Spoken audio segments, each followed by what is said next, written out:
സ്വപ്നത്തിൽ പോലും കാണുന്നില്ല ചിലർ.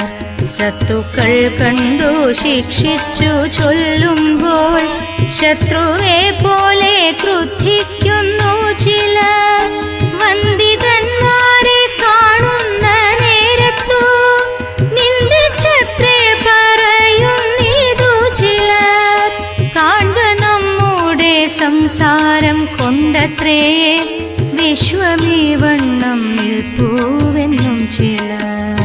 കൃഷ്ണ കൃഷ്ണ മുകുന്ദ ജനാർദ്ദന കൃഷ്ണ ഗോവിന്ദ നാരായണ.